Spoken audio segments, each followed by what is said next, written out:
Associação Brasileira de Doenças Genéticas, ACDG, damos as boas-vindas a todos que nos acompanham no primeiro episódio do programa Conexões Raras, hoje com o tema Porfiria. Contamos com a participação de Ieda Busman, Dr. Luiz Edmundo Furtado e Bárbara Costa. Este evento, em prol do mês de conscientização da porfiria, é parte do programa Conexões Raras, que tem como objetivo ampliar o acesso à informação e fortalecer a rede de apoio à causa dos raros em nosso país, por intermédio de ações no ambiente digital e assim levar conhecimento e buscar apoio aos pacientes, além do incentivo às pesquisas para melhorar o tratamento de doenças raras. Agradecemos aos nossos patrocinadores por contribuírem ativamente com ações tão importantes para a nossa causa. Obrigada a Sanofi e Biomarin. Mas, afinal, o que é porfiria? A porfiria é um grupo de doenças raras causadas por um defeito na produção de enzimas da hemoglobina, responsável pelo transporte de oxigênio no sangue. Existem dois tipos de porfirias. A primeira diz respeito à genética hereditária e a segunda divide as porfirias em cutânea e aguda, com sintomas e sinais específicos. Estima-se que 1 em cada 10.000 pessoas tenha esta mutação genética, mas somente entre 1 e 5 a cada 100.000 desenvolverão algum tipo de porfiria. A quantidade de pessoas que desenvolvem a doença é pequena e o conhecimento sobre a enfermidade é ainda menor. A dificuldade no diagnóstico e o preconceito, no entanto, são enormes. A primeira delas é que por causa do difícil diagnóstico, muitos pacientes são tidos como hipocondríacos, exagerados. A principal dificuldade no tratamento da porfiria é identificar a doença. Com muitos sintomas iguais aos de outras enfermidades, tais como dor no abdômen, constipação, náusea ou vômito, erupções na pele ou bolhas, ansiedade, coceira e confusão mental, nem sempre os pacientes são medicados de maneira correta. Portanto, momentos de troca de conhecimento como este são de extrema importância para mudarmos este cenário. Para abrir nosso primeiro episódio do programa Conexões Raras e bater um papo conosco, respondendo algumas perguntas, convidamos Ieda Busman, fundadora e presidente da Associação Brasileira de Porfiria, ABRAPO, criada em 2006, divulgadora de conhecimento sobre porfirias, apoiadora, orientadora e defensora dos pacientes com porfirias. Uma das vozes potentes a favor das pessoas com doenças raras no Brasil. Que alegria tê-la conosco, Ieda. Seja muito bem-vinda. Muito obrigada, Ana. A alegria é minha nesse momento, inclusive de participar do primeiro capítulo do Conexões Raras. Para quem ainda não me conhece, meu nome é Ieda Maria Scandelari Busman, sou cofundadora da Associação Brasileira de Porfiria e sua dirigente. Sou uma pessoa acometida pela porfiria, assim como minha mãe foi, e alguns dos meus filhos são sintomáticos e assintomáticos. Mais familiares também carregam a mesma mutação genética. Eu vou falar um pouco sobre as porfirias, aproveitando essa enorme oportunidade, relatando que no mundo todo tem uma semana especial no mês de abril que é dedicada à conscientização sobre as porfirias. E aqui no Brasil, nós temos estendido esse prazo para o mês inteiro. Então, agradecemos imensamente à CDG, seus dirigentes e equipes envolvidas, a Ana Benício, nossa moderadora nesse momento, a participação nessa campanha de conscientização, através da qual estamos hoje conversando com vocês. No estado do Ceará, temos um significativo número de pacientes diagnosticados com porfiria, principalmente as hepáticas agudas. Agradecemos ao Dr. Luiz Edmundo Furtado, hoje conosco, médico neurologista, que vem há longo tempo diagnosticando, tratando e acompanhando as pessoas com porfirias em Sobral e região. Nossos agradecimentos à Bárbara, aqui conosco também, paciente com porfiria hepática aguda e que hoje faz parte do Conselho Executivo da Brabo, juntamente com a Poliana Valença, cuja mãe tinha porfiria e infelizmente não sobreviveu à crise. As porfirias são doenças raras de origem genética. Um grupo de doenças tão diferentes, tão estranhas, tão complicadas, por vezes invisíveis, frequentemente qualificadas de ilegítimas e imaginárias. Diagnóstico e tratamento acontecem após muito tempo, quando o necessário é que aconteça rapidamente. Até o momento, a porfiria não tem cura, mas tem prevenção e tratamento. Pelo desconhecimento, esse diagnóstico, quando acontece, é devastador. No entanto, uma pessoa não se reduz à sua doença. E o diagnóstico de porfiria não é um fim, é um avanço, um recurso que possibilita a prevenção, tratamento e continuidade da vida. Com a mesma mutação genética, pode-se percorrer caminhos diferentes, dependendo das atitudes que forem tomadas. É muito importante conhecer, pensar, reconhecer, ouvir, acreditar, se conscientizar, ser solidário e apoiar das diversas formas possíveis. Diante do caráter aleatório das porfirias, as pessoas acometidas por elas se confrontam com muitas dúvidas, perguntas sem respostas, solidão, renúncias e pensamentos negativos. Mas em todas as fases da doença, existem recursos e ferramentas para que se possa viver com ela e apesar dela. Essa procura de respostas, conhecimentos, cuidados, atenção e solidariedade motivam o surgimento das associações de pacientes como a Brabo. E, em nome de todas as pessoas com porfiria do Brasil, agradeço imensamente essa oportunidade de divulgação e conscientização que nos foi dada. Muito obrigada. Uau, que incrível, que poderosa! Um abraço, querida. Nosso próximo convidado é o Luiz Edmundo Furtado, que tem formação em medicina pela Universidade Federal do Ceará, com residência em clínica médica no Hospital Geral Dr. César Caos e neurologia no Hospital Geral de Fortaleza. Mestre em biotecnologia pela Universidade Federal do Ceará, especialização estrito sensu em saúde pública pela Universidade de Fortaleza, especialização lato sensu em neuroradiologia pelo Instituto de Ensino e Pesquisa São Carlos. Que honra tê-lo conosco neste evento e seja muito bem-vindo, Eduardo Luiz Edmundo Furtado. Obrigado, é um prazer participar desse evento. Eu não me sinto digno de participar, de estar ocupando esse espaço juntamente com a dona Ieda, que é uma parceira de muitos anos. Acho que já nos conhecemos desde 2006 ou 2007, né, dona Ieda? Faz o início. Nossos primeiros contatos. Eu queria contar uma breve história, já que a dona Ieda contou, eu prefiro contar também um pouquinho. O meu primeiro contato com porfiria, ainda na vida acadêmica, na residência, o primeiro paciente que eu tive na residência de neurologia, de clínica médica ainda, era o que se conversava, o que se falava naquela época, é que porfiria era uma doença que a gente viria uma vez na vida como médico, depois nunca mais viria.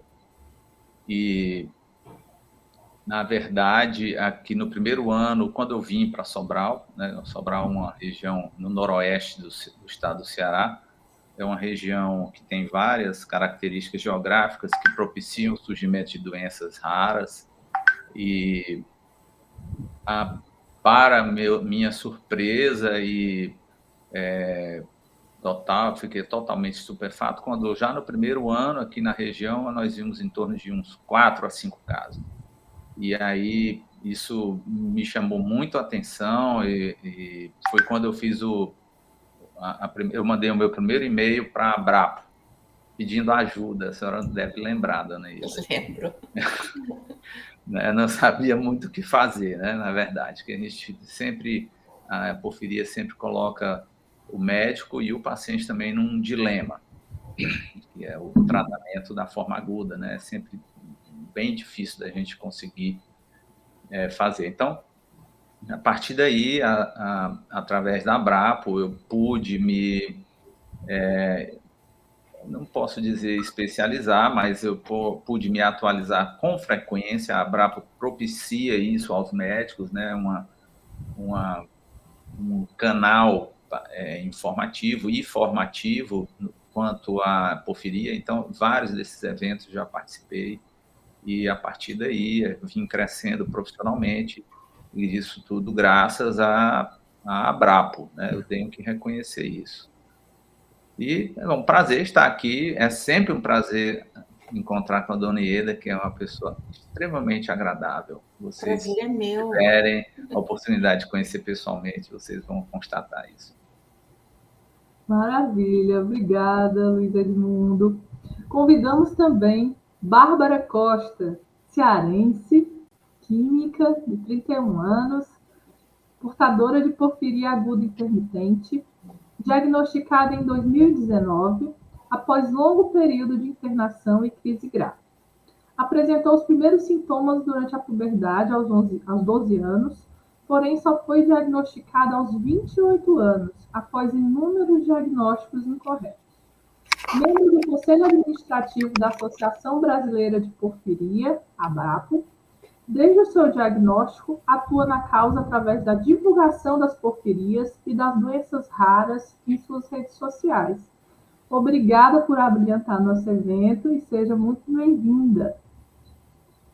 Agradeço primeiramente o convite, é um prazer estar aqui no evento da ACDG, a ACDG que fez parte da minha busca pela medicação e eu sou muito grata. Eu estou aqui hoje graças à Abrapo e à ACDG. Então, hoje eu atuo nessa causa, faço a divulgação com o maior prazer para tentar retribuir um pouco do que foi feito por mim na época que eu mais precisei. Como o Dr. Luiz Edmundo falou, as doenças raras e a porfiria, elas são muito estranhas, né? Na época do meu diagnóstico, eu passei um bom tempo internada, fui para a UTI e recebi vários diagnósticos durante esse tempo, porque as doenças, a porfiria, ela parece muito com outras doenças. Então, o médico tem que ir a fundo realmente conhecer. E a gente vê que o desconhecimento das doenças raras é comum. Então, se não for nós mesmos, os pacientes, a buscar informação, a tentar levar informação nova para alguns médicos que não têm tanto acesso, fica um pouco difícil. Então, eu tenho o maior prazer em estudar, em levar informação, em conversar, tenho contato com a dona Ieda direto e é um prazer. Foi um prazer receber o convite para fazer parte do conselho da Abrapo, recebi como uma honra e é um prazer participar desse evento também. Que bacana! Esse evento, Conexões Raras, aí já conectando, né, regiões, né, distantes do nosso país, levando a informação, conhecimento, né, e transformação para todos vocês. Moderando essa conversa estarei eu, Ana Benício, graduada em Administração de Empresas pela Universidade Federal do Ceará, MBA em Marketing no Varejo pela FCDL, mestrado acadêmico em Administração com linha de pesquisa em Comportamento do Consumidor pela UES, professora de pós-graduação nas faculdades CDL, Unicristos, Unicet, Stella Maris e Uniateneu. Atuo como diretora executiva da Album 3 Inteligência Criativa, idealizadora deste projeto, juntamente à doutora Mônica Aderaldo e toda a equipe ACDG, a qual agradecemos a honra de fazer parte da transformação do ecossistema de apoio a doenças raras no Brasil. Iniciando o nosso debate, gostaria de chamar a Ieda Bosman para responder a seguinte pergunta: como foi se descobrir com uma doença rara e de que forma isso contribuiu para o surgimento da Abrapo? Para mim, a porfiria foi um acontecimento que deu sequência à minha vida e a de incontáveis outras pessoas. Eu revivi quando fui desenganada e, após a recuperação, segui em frente conforme a orientação do meu médico. Diante das dificuldades para o diagnóstico de uma de minhas filhas, a inspiração para a criação da Abrapo veio dela, que me disse: mãe, tem muita gente morrendo sem nem saber o porquê. Precisamos fazer alguma coisa. E então, com o apoio da nossa família e do médico que tinha feito o diagnóstico e estava atendendo dela, a Abrapo foi criada em julho de 2006. Então, na verdade, a criação da Abrapo partiu dessa ideia e sugestão da minha filha Beni, que continua até hoje. A gente tem, acredito que tenha ajudado a reviver, como eu revivi, muita gente. Perfeito. E agora o doutor Luiz Edmundo, com toda a sua experiência médica, né, qual a importância da neurologia no diagnóstico, manejo e recuperação das crises de porfiria hepática aguda, incluindo os impactos que elas causam ao sistema nervoso central e periférico, e como é feita a prevenção das crises? Tá. É uma pergunta bem abrangente, bem... espero não me demorar muito na resposta. Bem, assim, em primeiro lugar, a gente precisa entender que a doença em si, ela existe no paciente, mas não necessariamente ela vai se manifestar. Então, quando ela se manifesta em crises. Essas crises, elas podem ser mais intensas, né, mais graves ou menos graves, né? Nas crises mais graves, quase que sempre há um acometimento do sistema nervoso periférico, mais do que no sistema nervoso central, né? Mas quando você tem uma crise muito grave, que acomete tanto o sistema nervoso periférico quanto central, as manifestações são variadas. De modo geral, elas podem acometer o sistema nervoso central de duas formas, né? Como crises psiquiátricas, psicóticas, né? Alucinações, com ilusões, etc. E no sistema nervoso periférico, né, com perda de funções do sistema nervoso periférico motor e perda das funções do sistema nervoso periférico sensitivo, mais motor do que sensitivo. Então, o diagnóstico nas crises, se você for olhar nos livros, né, o diagnóstico ele é feito basicamente de duas maneiras, né? Quando o paciente tem uma dor abdominal, que é uma dor neuropática abdominal que não é bem esclarecida, ela é uma dor do tipo visceral, e os pacientes muitas vezes são submetidos à cirurgia, e a gente chama de laparotomia branca, ou seja, em que o médico, em outras palavras, ele abre a barriga para ver o que é que está acontecendo, e a gente chama de laparotomia branca porque não tem nada acontecendo a olho nu.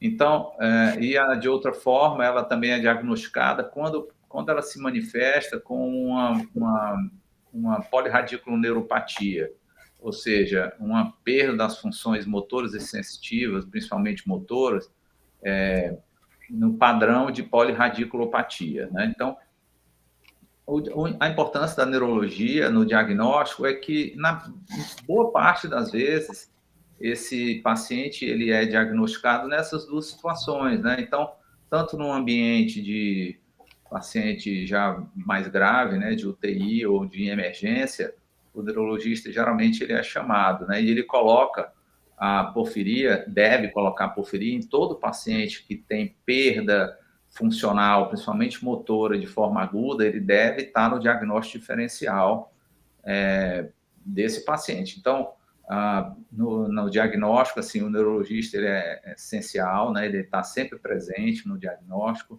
a não ser naqueles lugares onde, aqui, graças a Deus, né, assim, por uma felicidade que nós temos, os médicos aqui da nossa região, eles já são bem acostumados a ver, então, normalmente, essa etapa é pulada, né? Então, os médicos de emergência, os médicos de UTI aqui na nossa região, aqui no noroeste do estado, já conhecem bem a porfiria, que é uma realidade mais frequente, e a gente normalmente tem diagnósticos bem precisos, né?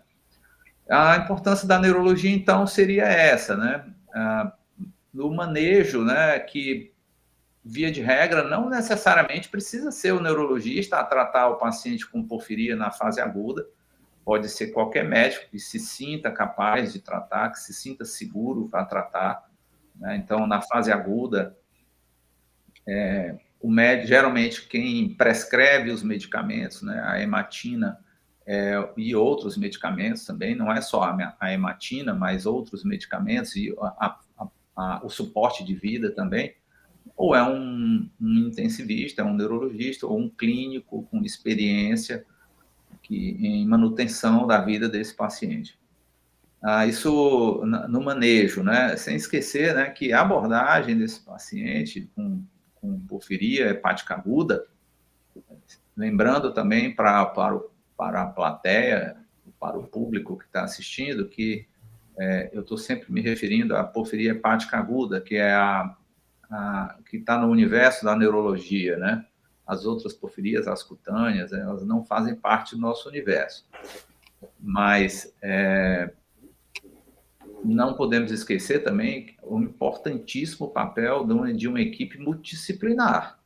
Esses pacientes vão precisar de fisioterapia intensiva, de fonoterapia intensiva, de cuidados de enfermagem também intensivos, por uma série de motivos, né? E, bom, a pergunta era bem longa, a gente falou do manejo, falou da importância do diagnóstico, manejo, e a recuperação desses pacientes, ela vai depender do grau de acometimento que o sistema nervoso, principalmente periférico, sofreu, né? Mas a recuperação normalmente é bem prolongada, a depender do grau. É uma recuperação que vai demandar muito custo de investimento emocional da família, muito investimento financeiro também, porque é uma recuperação bem cara, né? Isso seja para a família ou seja para o sistema de saúde.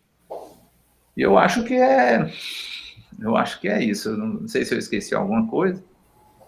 Perfeito, doutor. Muito obrigada. Era uma pergunta extensa mesmo, né? Chamamos agora a Bárbara para responder como foi para você receber o diagnóstico de uma doença rara e quais as maiores dificuldades de viver com porfiria. Primeiro eu vou trazer a visão do paciente, né? Porque já tem duas pessoas aí trazendo uma visão mais técnica muito bem. E eu estou aqui para trazer essa visão do paciente. Primeiro, coincidentemente ou não, quem fechou o meu diagnóstico foi uma neurologista, uma médica neurologista aqui de Fortaleza. O momento desse diagnóstico foi um misto de sentimentos. Primeiro, finalmente chegou o diagnóstico. E o segundo, o que é isso? Porque a porfiria, desde então, eu nunca tinha ouvido falar. A gente ouvia falar em doenças raras num universo muito distante, mas que a gente sempre acha que nunca vai fazer parte da nossa vida, né?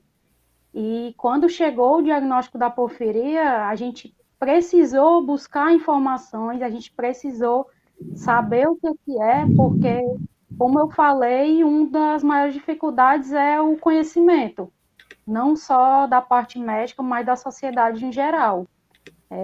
A gente tem, os pacientes com porfiria têm uma lista imensa de medicamentos que não podem ser utilizados.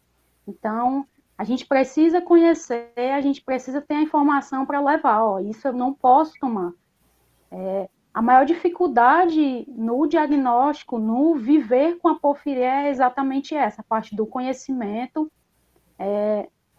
Como todas as pessoas que recebem um diagnóstico de doença rara, a dificuldade das pessoas acreditarem no nosso diagnóstico, né? Porque a porfiria é aquela chamada doença invisível, a pessoa não vê, não é como algumas deficiências que a pessoa olha e já vê que a pessoa tem alguma deficiência.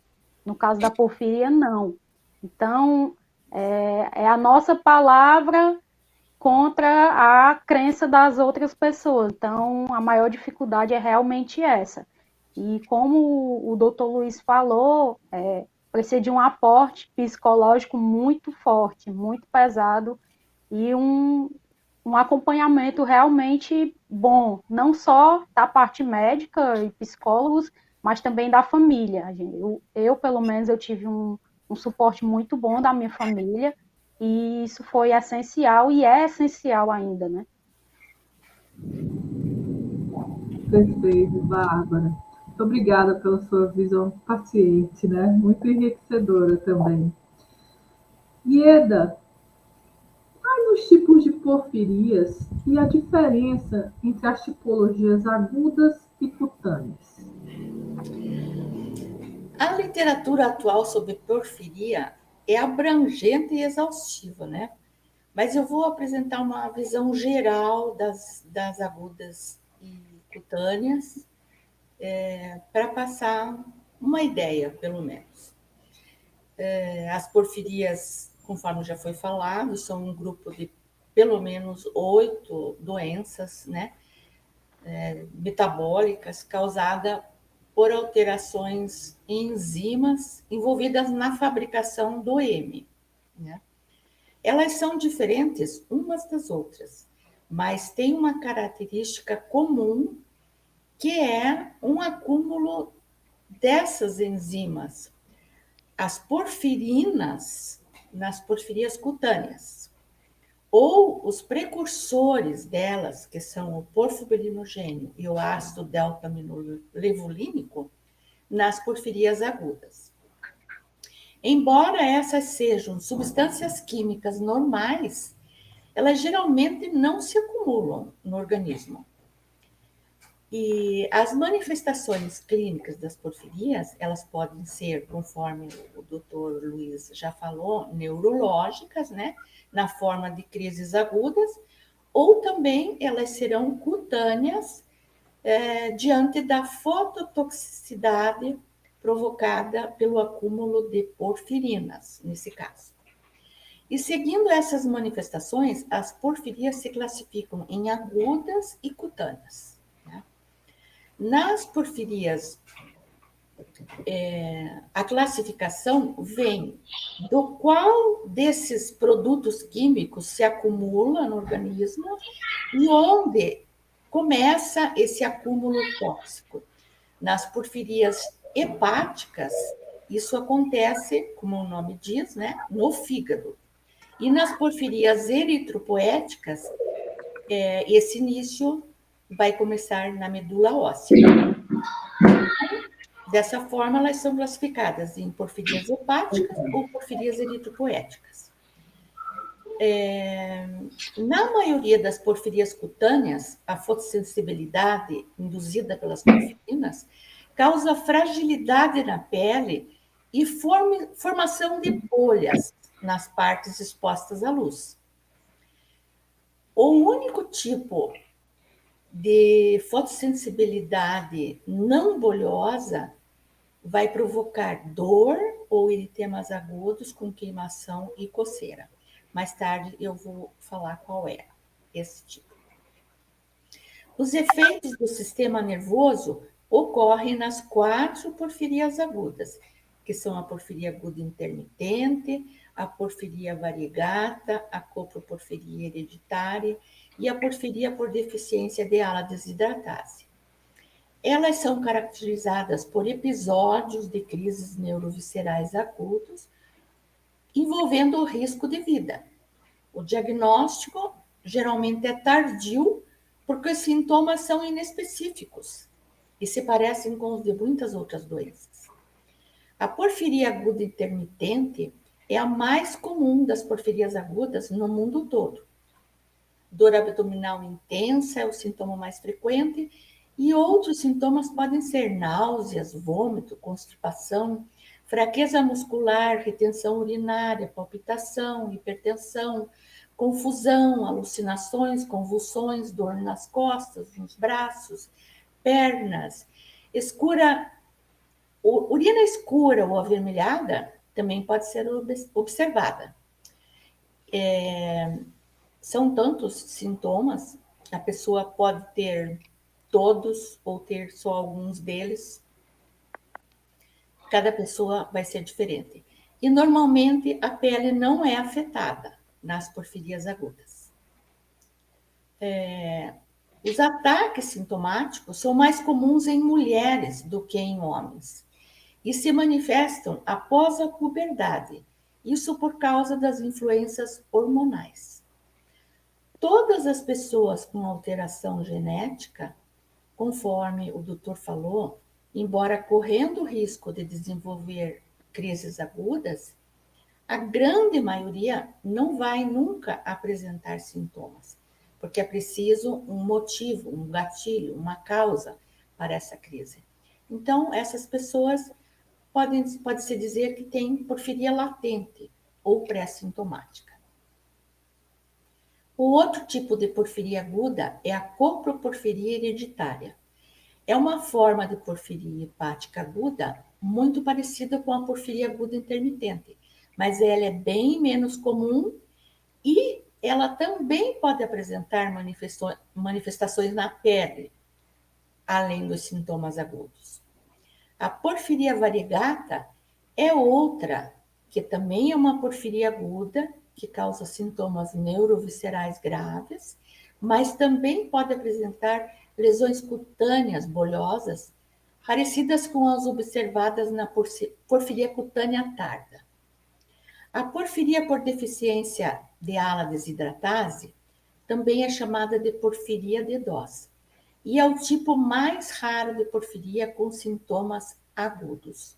Existem pouquíssimos casos documentados e relatados em todo o mundo. Agora vem as cutâneas propriamente ditas, que são a porfiria cutânea tarda ou tardia, que é a mais comum e a mais fácil de ser tratada. Os pacientes geralmente apresentam fragilidade na pele e bolhas quando a pele é exposta ao sol, frequentemente no dorso das mãos, mas não apresentam manifestações neurológicas. E essa é a única porfiria que pode se desenvolver sem que haja uma mutação genética. Um outro tipo de porfiria cutânea. Em seguida, tem a porfiria hepatoeritropoética, na qual a fotossensibilidade começa geralmente na primeira infância. Ela é mais grave do que a porfiria cutânea tarda e é parecida com a porfiria eritropoética congênita. É de uma fotossensibilidade extrema, uma fragilidade na pele com bolhas, erosões e cicatrizes nas áreas expostas ao sol, hipertricose, eritrodontia e urina cor-de-rosa a vermelho escuro, que pode ser observada desde os recém-nascidos pela cor da fralda, porque o xixi vai ser coloridinho, né? Nessas cores que eu falei. E é a primeira pista para o diagnóstico, se for observada essa coloração. A porfiria eritropoética congênita, ou doença de Gunther, é uma doença muito rara. ela pode se apresentar ainda no útero, ou logo após o nascimento, com uma fotossensibilidade muito grave. A exposição repetida à luz pode levar a cicatrizes, infecções e até perda das características faciais e dos dedos também, das mãos e dos pés. Nesse caso também da porfiria eritropoética congênita, as porfirias depositadas nos dentes produzem uma cor marrom avermelhada aos dentes na luz natural, que seria a eritrodontia que eu comentei. Mas os dentes também podem fluorescer quando expostos à luz ultravioleta de longo comprimento de onda. Então, é bastante interessante e é bastante grave. A outra é a protoporfiria eritropoética, que é a terceira porfiria mais comum e a mais frequente em crianças. Acontece inchaço, queimação, coceira, vermelhidão da pele. Isso também após uma breve exposição à luz solar, não precisa ficar muito tempo no sol. Geralmente, esses sintomas, essa queimação na pele, ela causa muita dor. E geralmente desaparecem em 12 a 24 horas. A protoporfiria ligada ao X, ela é semelhante a essa protoporfiria eritropoética, mas é menos comum e foi mais recentemente descrita.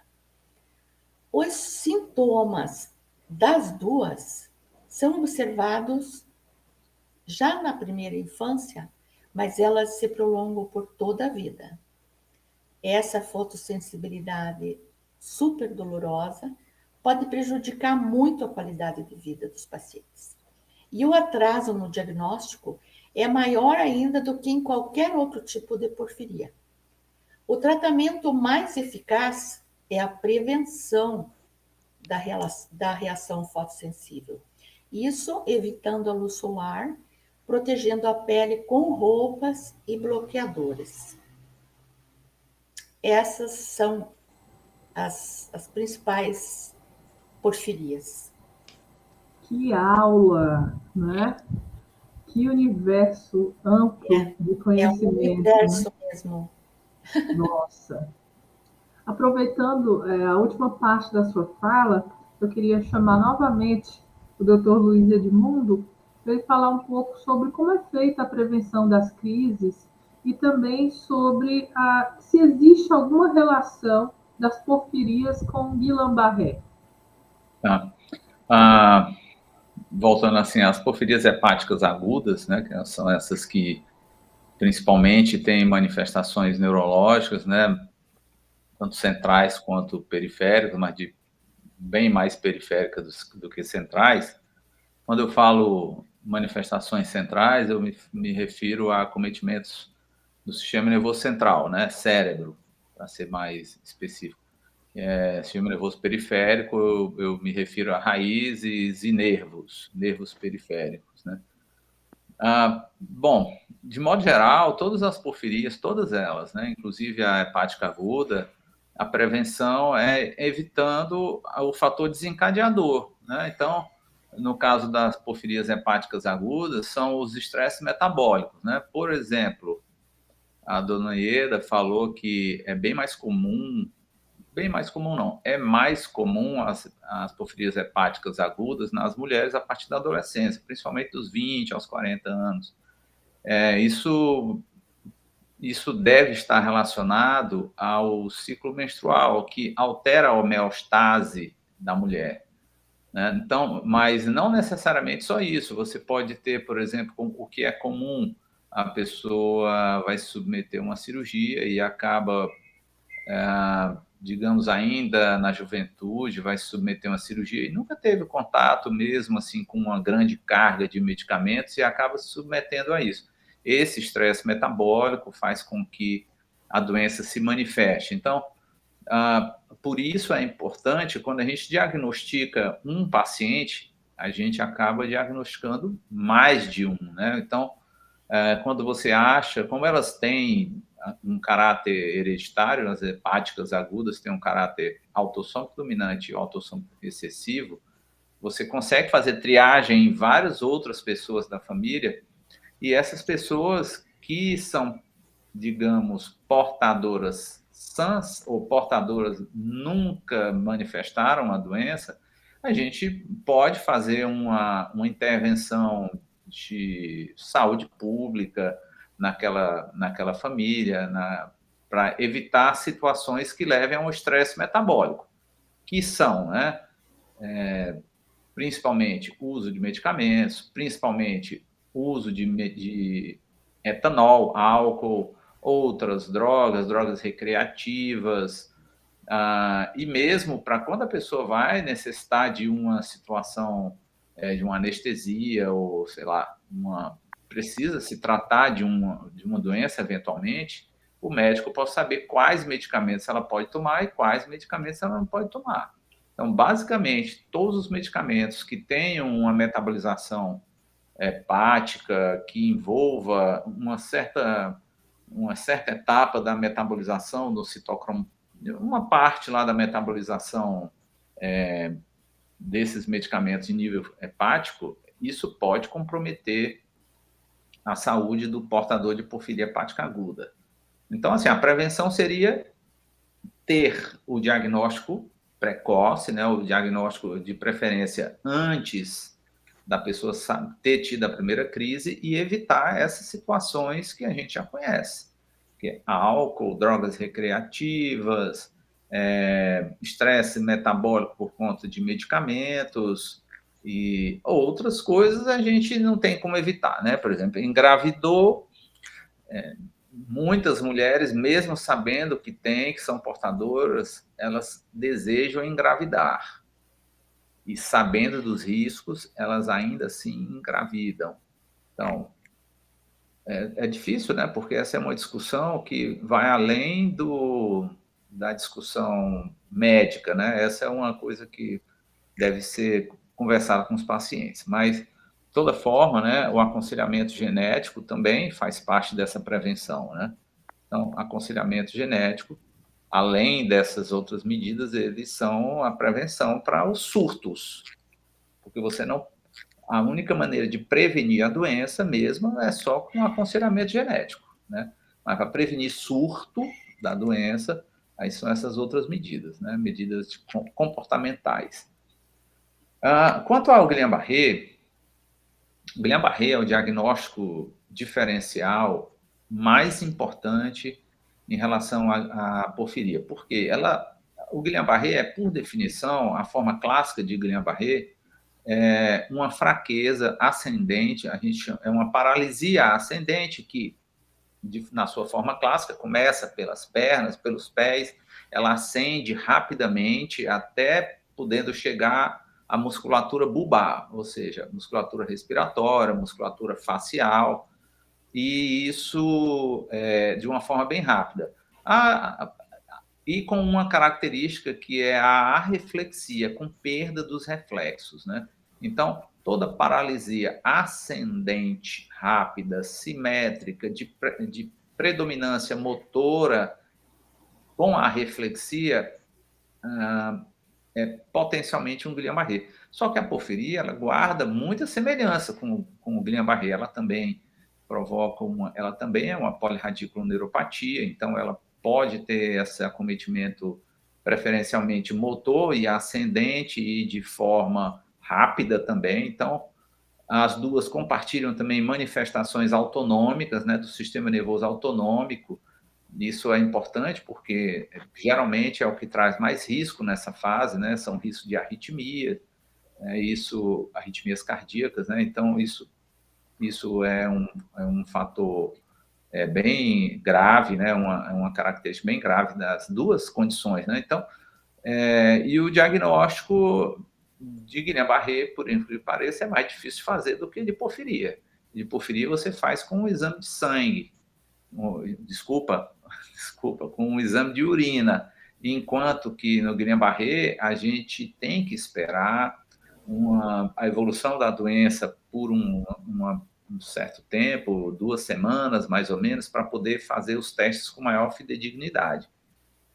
Mas você não tem 15 dias, 2 semanas para decidir o tratamento. Então, por isso é que no caso de regiões como a nossa, em que a porfiria está muito presente, todo paciente com Guillain-Barré, ele passa também por uma triagem para porfiria. Faz exames de sangue, exames de urina, exames de sangue também, porque alguns exames de sangue, eles corroboram com o diagnóstico de porfiria, né?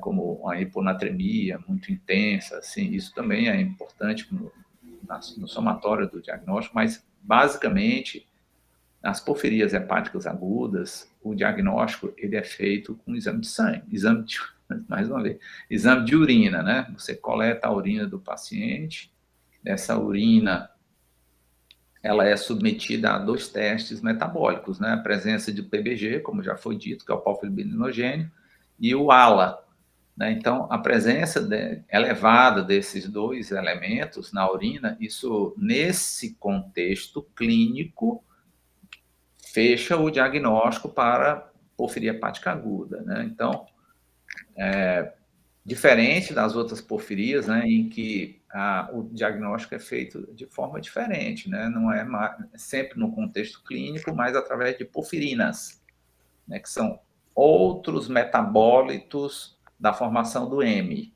né? Quando a dona Ieda fala M, ela está falando de um componente da hemácia, da hemoglobina, né? Então, aquela parte do sangue que vai se ligar ao ferro e vai formar a nossa hemácia no final das contas, né?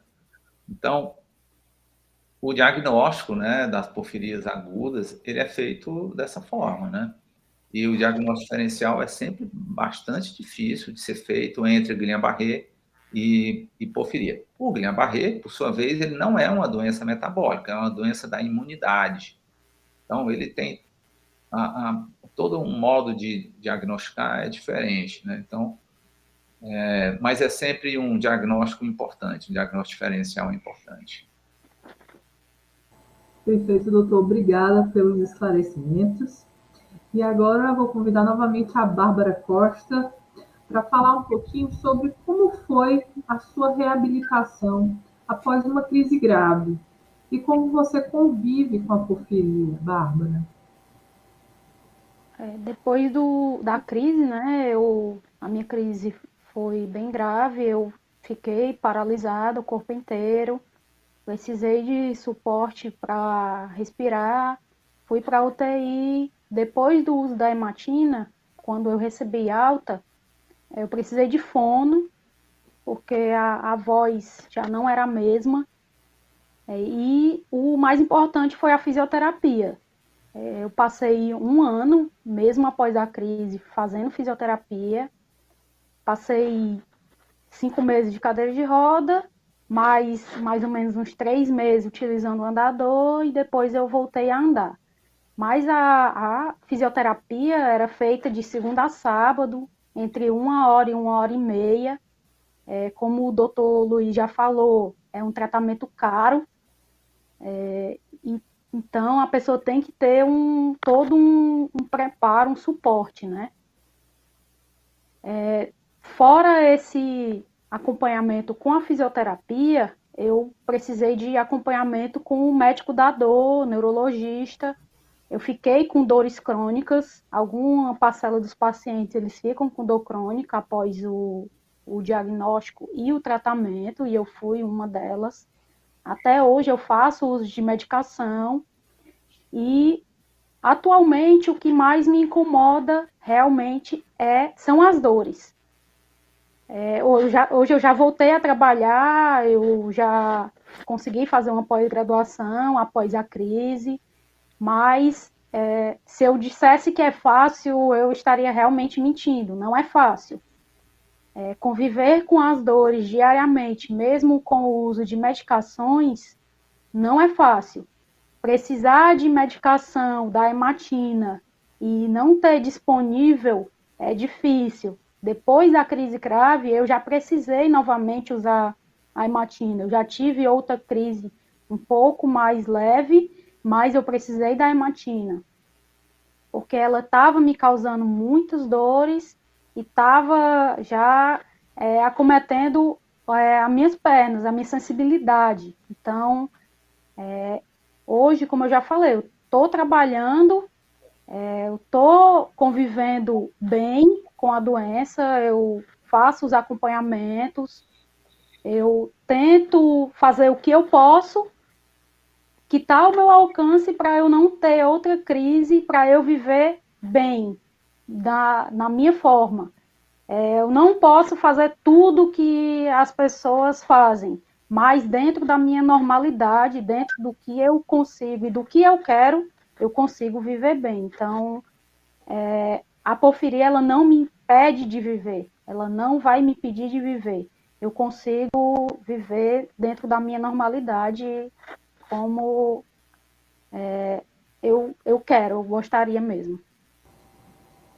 É sobre isso, né, Bárbara? Parabéns aí pela sua trajetória, né? Guerreira. E para finalizar esse bloco de perguntas, queria perguntar ao Dr. Luiz Edmundo, também a Ieda e a Bárbara, se quiserem comentar, fiquem à vontade. Mas quais as perspectivas de tratamento e políticas públicas para a porfiria? O que a gente pode vislumbrar aí no futuro dessa causa? Bem, o tratamento do surto, né, da crise, a perspectiva é que a gente tenha o medicamento disponível. O medicamento existe, ele já está aprovado pela Anvisa, ele já pode ser comercializado no país, mas ele não está disponível sob o aspecto, assim, ele não está incluído em nenhum protocolo clínico e diretriz terapêutica, ou seja, ele não entra como medicamento de alto custo, né, contemplado pela lista de medicamentos de alto custo, ele não entra. Então, ele existe, mas ele de fato não está disponível pelo alto custo que representa o tratamento, né? Não sei te dizer assim exatamente quanto custaria, mas acho que assim, uma pessoa numa crise grave vai consumir de 6 a 8 ampolas, não sei, no mínimo 4 a 8 ampolas, ele vai gastar, sei lá, quanto é, dona Ide? Eu acho que uns 60, 70 mil reais, por aí.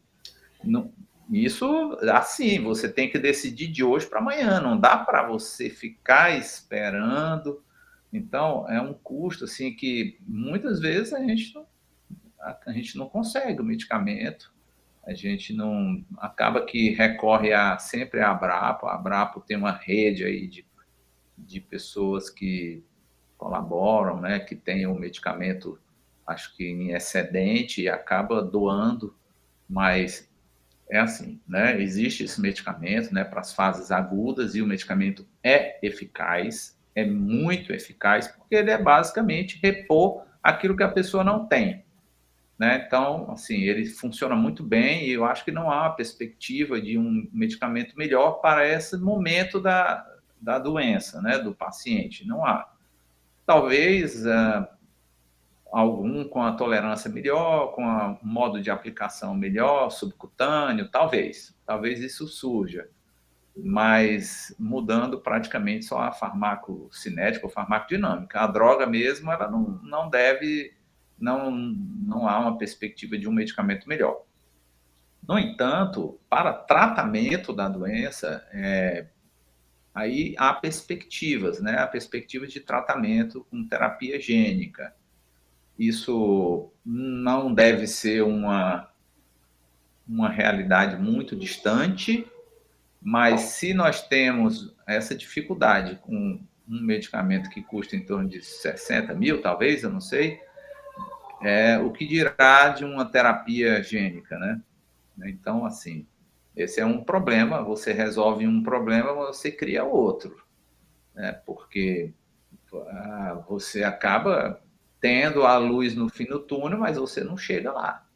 Você dificilmente vai ter acesso a isso, né? Então, e também é um problema para o sistema de saúde, né? Você muitas doenças, né, que têm mutações pontuais ou mutações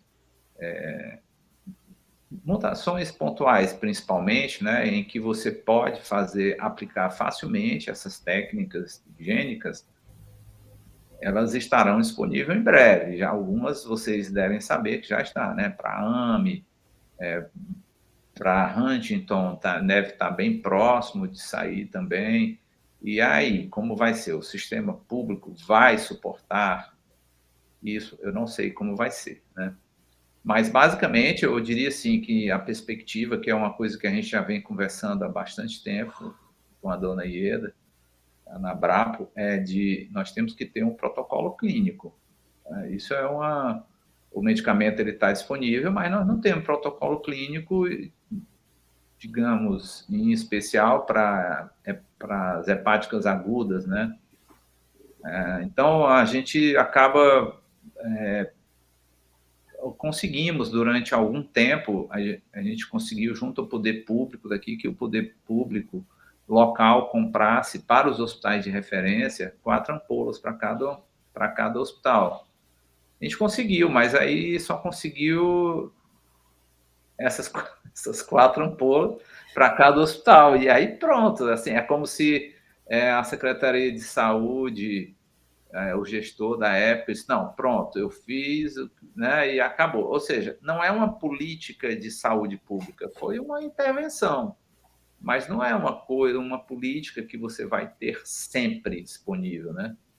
Que se a gente tivesse, né, por exemplo, se nós tivéssemos sempre 4 ampolas disponíveis aqui na região, dificilmente você vai ter 2 ataques.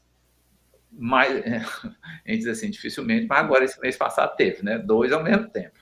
Se for tratado imediatamente, ele pode escapar de não ter mais ataque. Mas exato, se a gente não ganha usar, tempo, né, ele vai continuar tendo, porque não foi tratado, né? E cada vez vai piorando mais. A ideia era que se a gente tivesse pelo menos 4 ampolas disponíveis, a gente pelo menos pode tirar a pessoa rapidamente de um risco de vida ou de sequelas mais graves, enquanto ganha tempo, porque aí você ganha tempo mesmo para poder conseguir mais ampolas, né? Para comprar mais ampolas, que não é um processo tão simples assim, mesmo quando a gente judicializa, não é simples.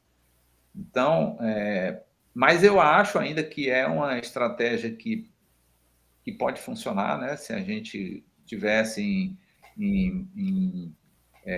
por exemplo, no ASF, aqui no Ceará, né, dona Ieda, eu acho que a Ana Benício deve saber, né, do que se trata, que é um núcleo farmacêutico central, que ele tivesse, para casos como esse, 8 ampolas por estado, 12 ampolas, não é nada para o estado, né? Mas isso pode ter uma importância muito grande para os pacientes, né? Então, e acaba não sendo até mais barato para o estado. Mais barato. Ele mantém um estoque pequeno, renovável, à medida que vai sendo usado de imediato, no momento preciso, né? O paciente vai escapar de ter novas crises, né? Isso. E chegando até a ter crises recorrentes ou dores crônicas e lesões graves, né? Que vão aumentar ainda mais o custo, né? Para o Estado e para a família e em geral, né? Verdade. Mas, infelizmente, tipo assim, a gente esteve por várias vezes, assim, ali de conseguir o protocolo. Em 2010, junto da Associação Médica Brasileira, nós estivemos lá, eu e minha filha, e conseguimos que eles incluíssem o protocolo das porfirias no projeto que eles têm lá, né? Projeto Diretrizes. O projeto foi até um ponto e acabou parando, porque das especialidades médicas que foram convidadas representantes de todas as especialidades médicas possíveis de serem envolvidas, e diante da falta de atenção de algumas delas, que por não terem conhecimento suficiente não prestaram a devida colaboração, acabou sendo repassado esse protocolo na forma que estava para a Associação Brasileira de Genética Médica. E, em seguida a isso, foi iniciado os estudos, que duraram 2 anos, dos quais surgiu a Portaria 199, né, do Ministério da Saúde. E a Portaria 199 fez uma relação de protocolos que deveriam ser feitos preferencialmente entre aqueles que, tipo assim, que apresentavam melhores perspectivas de vida, de tratamento, de possibilidades, né? Só que, em seguida, foi mudando o Ministério da Saúde. E vocês sabem que quando muda uma coisa, muda tudo e começa de novo do começo. Então, uma coisa que estava ali para sair, estava praticamente pronto, preparado, né? E acabou ficando engavetado. Agora, a gente, tipo, sempre trabalhando, sempre cutucando, agora a gente está para ter uma segunda reunião, participar de uma segunda reunião, que até a Bárbara vai participar também, né? De uma reunião da Conitec, preparativa para um processo de incorporação da Emina. Né? Então, em seguida sai a consulta pública, né? E eu acredito que deva ser aprovada, né, essa incorporação da Emina pelo SUS e também ser feito o protocolo. A grande fé, a grande esperança que a gente tem é essa, porque a Emina já tem o registro na Anvisa, já está disponível para compra aqui no Brasil. Se a pessoa pedir em qualquer região do Brasil, dependendo, ou no mesmo dia ou nos dias seguintes, vai ter a Emina disponível. E pensando assim, sinceramente, e não é tão cara como outros medicamentos para doenças raras que se tem costumeiramente, né? É um medicamento para ocasião da crise. São poucas as pessoas que têm crise recorrente, né? Se for pensar numa medicação para AME, né, doutor Luiz, e os preços de outras tantas, né? Mas eles tipo assim, eles fazem um julgamento assim geral, taxativo, comum. É doença rara, é alto custo, é tudo impossível. Na verdade, não é, né? Então, tanto a Emina quanto a givosiran sódica, que é esse tratamento, aliás, essa modificação, silenciamento do gene defeituoso, já estão aprovados pela Anvisa aqui no Brasil. Só que o que acontece? Eles concordaram, aceitaram, né? Única coisa é que não incorporaram por causa do custo, né? Agora, os dois também são para tratamento diferente. A Emina ou Imatina é para o tratamento da crise, né? Naquele momento da crise. Já a givosiran é para aqueles que têm crises recorrentes, né? Crises que acontecem pelo menos 4 vezes por ano, né? Que a pessoa tenha, aí é considerada crise recorrente. Então, esse novo medicamento, ele vai diminuir, vai possibilitar a diminuição das crises durante o ano. Então, são 2 medicamentos que estão aprovados pela Anvisa, mas que ainda não estão incorporados pelo SUS. Dessa forma, não disponíveis, né, para os pacientes. Perfeito. Quer fazer alguma complementação, Bárbara? Não, já foi explanada aí.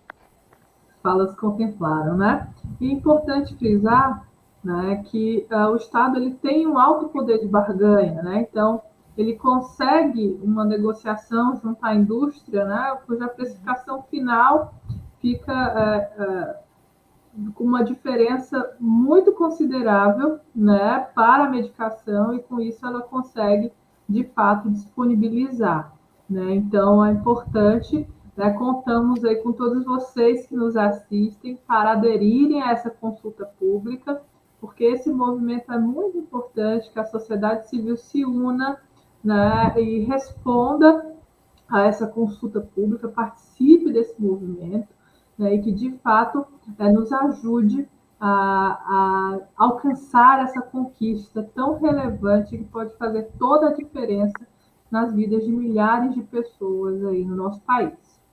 Chegamos ao final das nossas perguntas, e para você que acompanhou o nosso bate-papo e agora entende mais sobre porfiria, pode ajudar muita gente.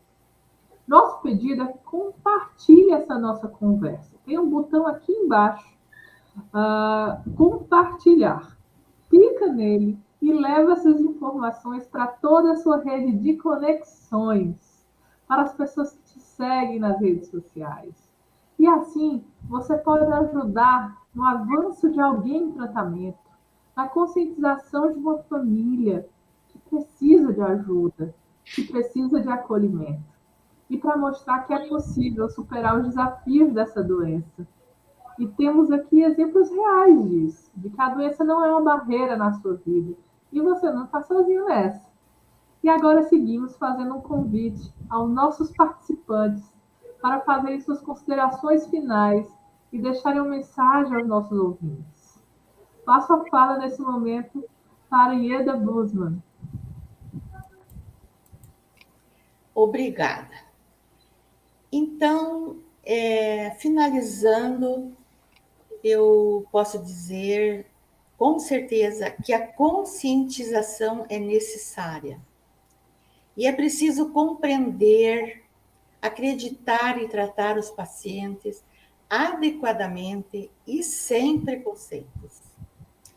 Médicos especialistas ou interessados em porfirias são raros. Nós temos aqui conosco hoje o Dr. Luiz Edmundo, que é um raro, né? Mas são poucos. Os diagnósticos de porfiria são muitas vezes perdidos ou atrasados porque os sintomas imitam outros distúrbios mais comuns e não se pensa em porfiria, né? Também têm sido feitos diagnósticos através de testes inadequados, né? Testes positivos para porfirinas em pessoas com sintomas de porfirias agudas leva a um diagnóstico impreciso.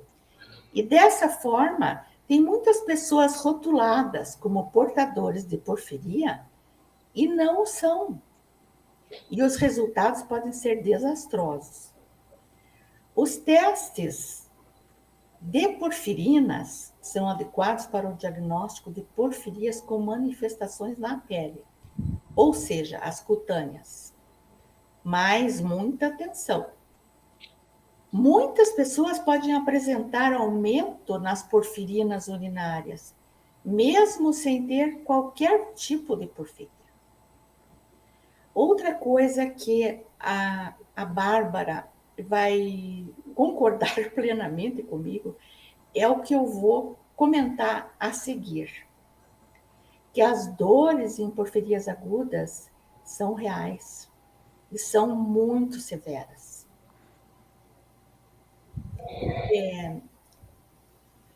Quanto às manifestações na pele, a recomendação é um pouco mais simples, né? Que as manifestações na pele também, em algumas porfirias, são dolorosas e são até mutilantes, né? Mas elas não são contagiosas. Lembrando fatos que aconteceram anteriormente, não com porfiria, mas com outras doenças da pele, né? As porfirias não são contagiosas. E voltando às porfirias agudas, a ida dos pacientes à procura de atendimento muitas vezes é rotulada como busca de drogas, porque o medicamento seguro contra a dor para quem tem porfiria aguda são os opioides. Outra medicação não pode ser usada, né? É difícil na intensidade da dor da porfiria. Eles dizem que são drogados ou que é fingimento, que não é possível tanta dor assim. Pacientes, então, procuram tratar seus ataques recorrentes em casa, com analgésicos possíveis, ingestão de glicose para evitar a ida a hospitais e atendimentos de urgência, onde, na maioria das vezes, o tratamento específico e adequado, com glicose, heme intravenoso, analgésicos narcóticos, não é fornecido, ou acontece tardiamente. A imina precisa ser usada de imediato, ou quanto antes possível, sob o risco de morte, de crises recorrentes, sintomas crônicos, lesões neurológicas não recuperáveis e danos de outra natureza. No entanto, as instituições responsáveis pela saúde dos cidadãos geralmente não disponibilizam a medicação sobre os mais variados pretextos.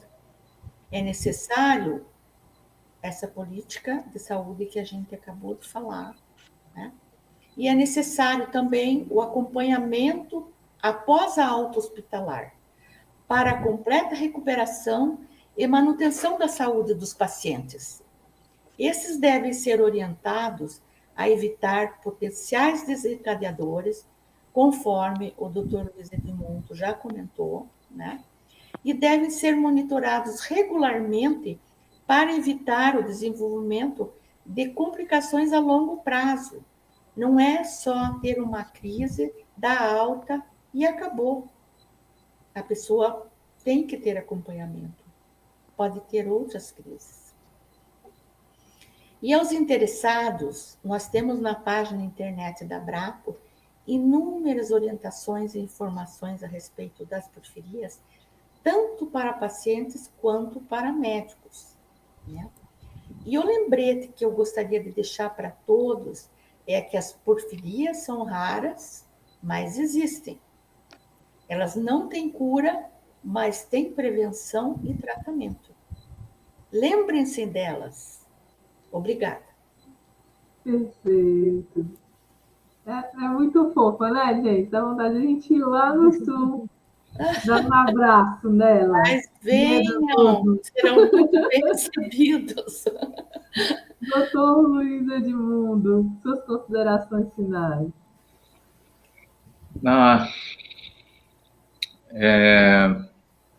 Eu espero que eu possa ter contribuído de alguma forma, né, para que, às vezes, a gente saia daqui conhecendo um pouco mais sobre porfirias. Como a dona Ieda fala, né, eu pensava que nunca ia ver porfiria na minha vida. Aqui a gente vê porfiria praticamente 3 vezes por ano, 4 vezes por ano, a gente acaba vendo porfiria. Aqui nós temos pelo menos uns 2 ou 3 clusters de população com porfiria. Em uma das cidades próximas de Sobral, nós temos 3 famílias bem extensas com porfiria, sendo que uma delas não tem relação com as outras, é uma coisa assim incrível mesmo, sabe? Então, mas eu diria assim, para o médico que atende em emergência ou o médico que atende em unidade de terapia intensiva, são as duas categorias que eu gostaria de deixar uma mensagem. Para todos os pacientes com fraqueza, de rápida instalação, com diagnóstico diferencial de Guillain-Barré, obrigatoriamente tem que pensar em porfiria. Não se atenham apenas à situação em que há dor abdominal, porque muitas vezes você vai encontrar o paciente já inconsciente. Então, você não vai saber se tinha dor abdominal ou não, ou, sei lá, sempre coloque porfiria como uma porfiria hepática aguda, nesse caso, como um diagnóstico diferencial. E lembrem que para fazer o diagnóstico é muito simples, embora na prática nem tanto, né, dona Ieda? Porque é muito simples, mas você só vai encontrar, talvez, em hospitais de referência, assim, com um serviço de bioquímica muito bom, né? A gente, aqui, por exemplo, em Sobral, é um dilema, né? Que é simples dar diagnóstico, mas a gente demora muito para fechar esse diagnóstico, porque os exames vão ser feitos fora. Infelizmente. Mas é isso, colocar sempre sempre no diagnóstico diferencial que você pode mudar a vida de uma pessoa com o tratamento, né? E é isso, eu quero também, no final, você pode deixar meu contato, quem quiser, sei lá, às vezes mandar alguma pergunta, alguma coisa, né? Pode deixar disponível. Perfeito, doutor. Que o seu exemplo, né, inspire muitos outros profissionais de saúde, né, a ter esse olhar cuidadoso e atento à possibilidade de doenças raras, né, como a porfiria. Super interessado, super cuidadoso, atento. Um exemplo de pessoa. Muito bom tê-lo conosco. Bárbara Costa, suas considerações finais. Eu queria deixar uma mensagem para os profissionais também que estiverem ouvindo. Acreditem nos seus pacientes. Como a dona Ieda disse, a dor é real. A dor é muito real. A gente sabe o que é que a gente está sentindo. Só a gente sabe. E para os pacientes, eu queria deixar só uma pequena frase. O diagnóstico, ele não é o fim, ele é apenas o início. Eita. A Bárbara é assim, né? Ela fala pouco, mas ela vai direto ali, né? A Bárbara. Ela tem uma presença marcante, né? Ela chega chegando. Muito obrigada, Bárbara. Você é maravilhosa, viu? Maravilhosa mesmo. Obrigada. Agradecemos a todos que nos acompanharam até aqui. E gostaria também de pedir que sigam nossas redes sociais. O Instagram é @acdgbrasil. Temos também o canal no YouTube e no Spotify. Compartilhe para ficarmos sempre conectados e compartilhando informações sobre o universo das doenças genéticas e raras. Divulguem nossos eventos para alcançarmos o máximo de pessoas em prol da causa dos raros. Tenham todos um excelente dia, um abraço e muito obrigada. Muito obrigada a todos. Muito obrigada, Ana, Obrigado. Dr. Luiz, a CDG, Bárbara, todos.